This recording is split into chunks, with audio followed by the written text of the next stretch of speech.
ഇവിടുത്തെ ഒരു വിശ്വാസിയായിരുന്നു. അപ്പോൾ എൻ്റെ കയ്യിൽ ഉടമ്പടി പ്രാർത്ഥനാ പുസ്തകവും തൈലവും ഒക്കെ കണ്ടുകൊണ്ട് സിസ്റ്റർ എന്നോട് പറഞ്ഞു, പപ്പായുടെ അടുത്ത് നിന്ന് പ്രത്യക്ഷീകരണ പ്രാർത്ഥന ചൊല്ലിക്കോളാൻ പറഞ്ഞു. അങ്ങനെ ICUവിൽ ഞാൻ പപ്പായുടെ അടുത്ത് നിന്ന് ഉറക്കെ പ്രത്യക്ഷീകരണ പ്രാർത്ഥന ചൊല്ലി. എൻ്റെ പേര് ഷർമിള ബാബു. ഞാൻ വരുന്നത് കോട്ടയത്തു നിന്നാണ്. ഞാനിവിടെ ഉടമ്പടി എടുക്കുന്നത് 2022 ഡിസംബർ 11 അതിനു മുമ്പ് കൃപാസനത്തെക്കുറിച്ച് പലരും അറിഞ്ഞിട്ടുണ്ടെങ്കിലും എനിക്കിങ്ങോട്ടേക്ക് വരാനൊരു അവസരം ഒത്തിരുന്നില്ല. പിന്നീട് ഔചാരികമായി യൂട്യൂബിൽ ജോസഫ് അച്ഛൻ്റെ പ്രഭാഷണം കേൾക്കാനിടയാകുകയും അങ്ങനെ ഒരാകർഷണം തോന്നി ഇങ്ങോട്ടേക്ക് വരികയുമാണ് ചെയ്തത്.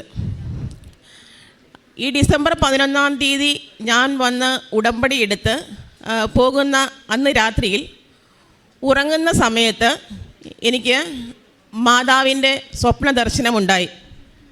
അമ്മ നീല വസ്ത്രമണിഞ്ഞ് ഇരു കരങ്ങളും നീട്ടി കയ്യിൽ ജപമാല ഏന്തി എൻ്റെ നേർക്ക് കൈ നീട്ടി നിൽക്കുന്ന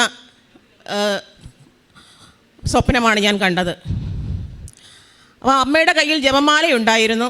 കാരണം ഒരു 6 മാസം മുമ്പ് തന്നെ ഞാൻ ജപമാല ചൊല്ലി തുടങ്ങിയിരുന്നു. അപ്പോൾ ഈ കൃപാസനത്തിൻ്റെ മുൻവശത്ത് ഗ്രോട്ടോയിലുള്ള മാതാവിനെയാണ് ഞാൻ കണ്ടത്. അപ്പം ഞാൻ വന്ന് നോക്കിയപ്പോൾ അമ്മയുടെ കയ്യിൽ ജപമാലയില്ല.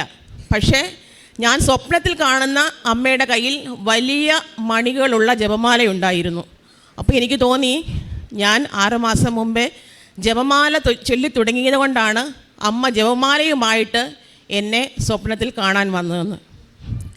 ഇനി എൻ്റെ ഉടമ്പടി നിയോഗത്തിലേക്ക് കിടക്കുകയാണ്. എൻ്റെ ഉടമ്പടി നിയോഗത്തിലെ ഒരു കാര്യം എൻ്റെ പപ്പയുടെ മേൽ മാതാവിൻ്റെ സംരക്ഷണം ഉണ്ടാകണമെന്നായിരുന്നു. എൻ്റെ പപ്പ ഒരു COPD പേഷ്യൻ്റാണ്. പപ്പായുടെ ഒരു ശ്വാസകോശത്തിന് 35% മാത്രമേ പവറുള്ളൂ. എൻ്റെ അമ്മ 2 വർഷം മുമ്പ് ന്യൂമോണിയ ബാധിച്ചാണ് മരിച്ചത്.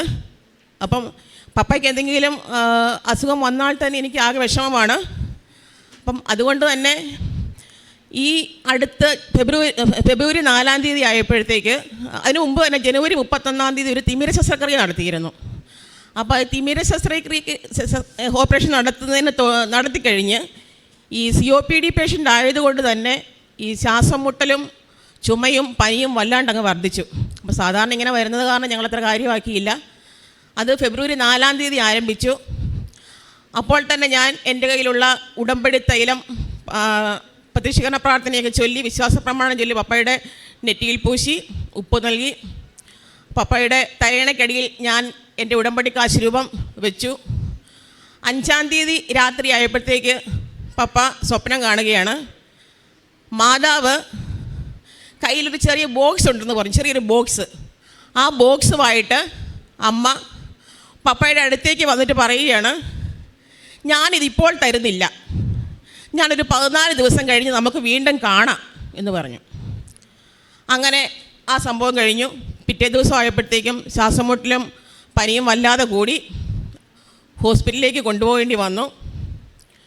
അങ്ങനെ ഹോസ്പിറ്റലിൽ അഡ്മിറ്റായി. ചെന്നപ്പോൾ തന്നെ വളരെ ക്രിട്ടിക്കൽ സ്റ്റേജിലായിരുന്നു. കാർബൺ വളരെ കൂടിയിട്ട് തുപ്പുന്ന കഫത്തിലെല്ലാം ഈ കഫം കറുത്ത നിറത്തിലാണ് പൊയ്ക്കൊണ്ടിരുന്നത്. കാർബൺ അതുപോലെ കൂടിയായിരുന്നു. അങ്ങനെ ICUവിലേക്ക് ഉടനെ തന്നെ ഷിഫ്റ്റ് ചെയ്തു. ഓക്സിജൻ കൊടുത്ത് ICUവിലേക്ക് ഷിഫ്റ്റ് ചെയ്തു. ആ ICUവിലേക്ക് മാറ്റുന്നതിന് മുമ്പ് തന്നെ ഞാൻ വീണ്ടും പ്രത്യക്ഷീകരണ പ്രാർത്ഥന ചൊല്ലി തൈലം നെറ്റിയിൽ പൂശി. അങ്ങനെ ICUവിൽ ആയി. ആ സമയത്ത് രാത്രി മുഴുവൻ ഞങ്ങൾ ഉറങ്ങാതെ റൂമിലിരുന്ന് പ്രത്യക്ഷീകരണ പ്രാർത്ഥന ചൊല്ലുകയും യൂട്യൂബിലെ ജോസഫ് അച്ഛൻ്റെ വചന ശുശ്രൂഷകൾ ശ്രവിക്കുകയും ചെയ്തുകൊണ്ടിരുന്നു. ആ സമയത്ത് തന്നെ ഈ ICUവിൽ വേറെ ചില സംഭവങ്ങൾ നടക്കുന്നുണ്ടായിരുന്നു.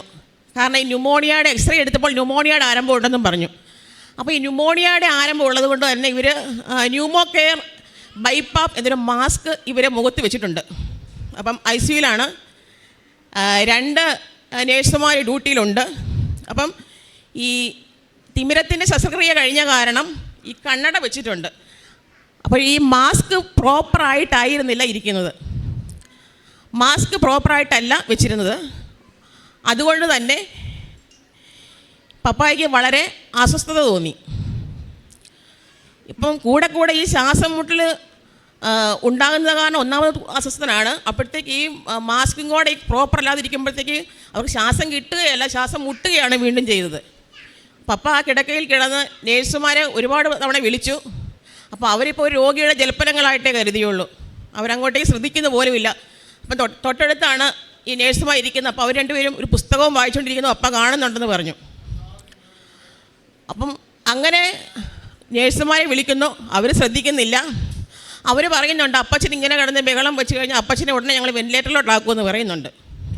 അപ്പോൾ അങ്ങനെ കിടന്ന് പപ്പായ്ക്ക് മനസ്സിലായി ഇങ്ങനെ പോയി കഴിഞ്ഞാൽ ഞാനിവിടെ കിടന്ന് മരിക്കുകയേ ഉള്ളൂ. പപ്പ ഒന്നും വിളിച്ചില്ല. പപ്പ ആദ്യം വിളിച്ചത് എൻ്റെ കൃപാസനം മാതാവേ എന്ന് പപ്പ വിളിച്ചെന്ന് പറഞ്ഞു. പപ്പ പറയുകയാണ് പെട്ടെന്ന് 2 അഗ്നി ചിറകുകൾ ഇങ്ങനെ വിടരുമായിരുന്നു പറഞ്ഞു. ആ അഗ്നി ചിറകുകൾ കാത്തുനിന്ന് മാതാവ് പ്രത്യക്ഷപ്പെട്ടു. ഉടനെ തന്നെ ഈ മാസ്കിൻ്റെ പ്രവർത്തനം ഡ്രിപ്പായിപ്പോയി. അവരുടനെ വന്ന് പ്രോപ്പറായിട്ട് വെക്കുകയും ചെയ്തു. അല്ലെങ്കിൽ തീർച്ചയായിട്ടും പപ്പ ICUവിൽ കിടന്ന് മരിക്കുകയുള്ളായിരുന്നു. അങ്ങനെ പിറ്റേ ദിവസം തന്നെ രാവിലെ ഞങ്ങൾക്ക് ICUവിൽ കയറി പപ്പയെ കാണാൻ അവസരം തന്നു. അങ്ങനെ കയറുന്ന സമയത്ത് രാവിലെ ഡ്യൂട്ടിക്കുണ്ടായിരുന്ന സിസ്റ്റർ ഇവിടുത്തെ ഒരു വിശ്വാസിയായിരുന്നു. അപ്പോൾ എൻ്റെ കയ്യിൽ ഉടമ്പടി പ്രാർത്ഥനാ പുസ്തകവും തൈലവും ഒക്കെ കണ്ടുകൊണ്ട് സിസ്റ്റർ എന്നോട് പറഞ്ഞു പപ്പായുടെ അടുത്ത് നിന്ന് പ്രത്യക്ഷീകരണ പ്രാർത്ഥന ചൊല്ലിക്കോളാൻ പറഞ്ഞു.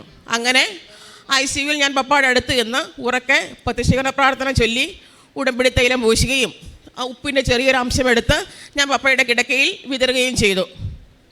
അന്ന് 10 മണിയോടുകൂടി തന്നെ റൂമിലേക്ക് മാറ്റി. 4 ദിവസം കഴിഞ്ഞപ്പോഴത്തേക്കും ഡിസ്ചാർജായി. പിന്നീട് വീട്ടിൽ വന്ന് ഒരാഴ്ച കഴിഞ്ഞപ്പോഴത്തേക്ക് മാതാവ് പറഞ്ഞ ദിവസം എത്തി. അതായത് ഫെബ്രുവരി 5-ാം തീയതിയാണ് പപ്പായോട് വന്ന് പറഞ്ഞത് 14 ദിവസം കഴിഞ്ഞ് കാണാമെന്ന്. അപ്പം ഫെബ്രുവരി 19-ാം തീയതി ഒരു ഞായറാഴ്ചയായിരുന്നു. അപ്പം അന്ന് മാതാവ് കാണാതെ കാണാൻ പപ്പായ്ക്ക് യാത്ര ചെയ്യാൻ പാടില്ല. അപ്പം മാതാവിനോടുള്ള വാക്ക് പാലിക്കാൻ വേണ്ടി ഞാനും ഭർത്താവും കൂടി അമ്മയെ കാണാനായിട്ട് ഇവിടെ എത്തി. ഇവിടെ എത്തുന്നതിന് മുമ്പ് വരെ പപ്പ എന്നോട് പറഞ്ഞു ഒരു 10 രൂപയുടെ ഒരു നാണയം എടുത്തിട്ട് പപ്പ എന്നോട് പറഞ്ഞു ഇത് അമ്മയ്ക്ക് സമർപ്പിച്ചേക്കുക, എന്നിട്ട് എൻ്റെ രോഗങ്ങളും അമ്മയുടെ കാലത്തിലേക്ക് സമർപ്പിച്ചേക്കാൻ പറഞ്ഞു. അങ്ങനെ ഞങ്ങളിവിടെ വന്നു, ഈ പറഞ്ഞതുപോലെയൊക്കെ ചെയ്തു. അമ്മയ്ക്ക് നന്ദിയും പറഞ്ഞ് ഞങ്ങൾ തിരിച്ച് വീട്ടിലെത്തി. എന്നാൽ അമ്മ മറന്നില്ല. അമ്മ പറഞ്ഞ ആ ദിവസം അമ്മ മറന്നില്ല. 19-ാം തീയതി പപ്പായെ 14 ദിവസം കഴിഞ്ഞ് കാണാമെന്ന് പറഞ്ഞ് ആ ദിവസം തന്നെ അമ്മ വീട്ടിലെത്തി. ഇതുപോലെ തന്നെ ഇടയ്ക്കിടയ്ക്ക് ഇങ്ങനെ ശ്വാസം മുട്ടലുള്ളത് കാരണം കസേരയിൽ ഇരുന്നാണ് ചിലപ്പോൾ ഉറങ്ങുന്നത്. അങ്ങനെ ഇരുന്ന് ഉറങ്ങുന്ന സമയത്ത് പപ്പ പറയാണ് ഈ മുഖത്തേക്ക് അമ്മ വരികയാണ്. പപ്പ ഇവിടെ വന്ന് അമ്മയെ കണ്ടിട്ടില്ല, ഞാൻ പറഞ്ഞുള്ള അറിവ് മാത്രമേ ഉള്ളൂ. പക്ഷേ പപ്പ എന്നോട് വർണ്ണിച്ചപ്പോൾ എനിക്കങ്ങ് അത്ഭുതം കൊണ്ട് ഞാനങ്ങ് സ്തബ്ധയായിപ്പോയി. കാരണം ഗ്രേ നിറത്തിലുള്ള വസ്ത്രമണിഞ്ഞ് അരയിൽ വെള്ള നാട ചുറ്റി അമ്മ പപ്പായുടെ മുന്നിലേക്ക് വരുന്നു. കയ്യിൽ ഒരു തൈലക്കുപ്പി ഉണ്ടെന്ന് പറഞ്ഞു. സുഗന്ധ തൈലമായിരുന്നു. ചാരി ഇരുന്നുറങ്ങുന്ന പപ്പായുടെ മുഖത്തേക്ക് അമ്മ ആ സുഗന്ധ തൈലം തളിച്ചു. പെട്ടെന്ന് ഈ മുഖത്തേക്ക് വന്ന് വീഴുന്ന ശരിക്കും പപ്പ അനുഭവിച്ചെന്ന് പറഞ്ഞു. ഞെട്ടി കണ്ണ് തുറന്ന് നോക്കുമ്പോൾ മുറി മുഴുവൻ റോസാപ്പൂവിൻ്റെ ആണോ മുല്ലപ്പൂവിൻ്റെ ആണോ എന്ന് വേർതിരിച്ചറിയാനാവാത്ത വിധത്തിലുള്ള സുഗന്ധമായിരുന്നു. പപ്പായെ ഈ ഇത്രയും ക്രിട്ടിക്കൽ സാഹചര്യത്തിൽ നിന്ന്, മരണത്തിൽ നിന്ന് ജീവിതത്തിലേക്ക് തിരിച്ചു കൊണ്ടുവന്ന എൻ്റെ പ്രിയ അമ്മയ്ക്കും അമ്മയുടെ തിരുക്കുമാരനും കോടാനുകോടി നന്ദി.